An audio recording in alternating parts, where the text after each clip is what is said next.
पतीच्या समोरच पत्नीने कृष्णा नदीत उडी मारली. सांगली कोल्हापूर मार्गावरील अंकली पुलावरील घटना. सांगली कोल्हापूर मार्गावरील अंकली पुलावरून कृष्णा नदीत एका महिलेने पतीसमोरच उडी घेतल्याची धक्कादायक घटना आज शनिवार दिनांक 30 ऑगस्ट रोजी सायंकाळी 4 वाजण्याच्या सुमारास घडली. अनिता अरविंद हजारे असे उडी घेतलेल्या महिलेचे नाव आहे.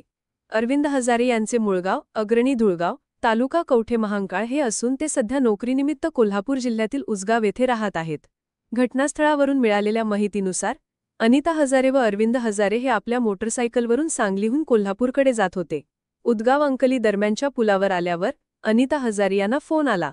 मोटरसायकल थांबवून मोबाईलवर बोलत पुलावरून निघाल्या. यावेळी त्यांचे पती अरविंद हजारे यांनी त्यांना थांबवण्याचा प्रयत्न करत होता, पण अचानक अनिता हजारे यांनी पती अरविंद हजारे यांच्यासमोरच नदीत उडी घेतली. त्यानंतर अरविंद हजारे यांनी लगेच मदतीसाठी स्थानिकांना हाक दिली. पाण्याचा प्रवास मोठा असल्याने या घटनेत महिलेचा मृत्यू भीती व्यक्त केली जात आहे.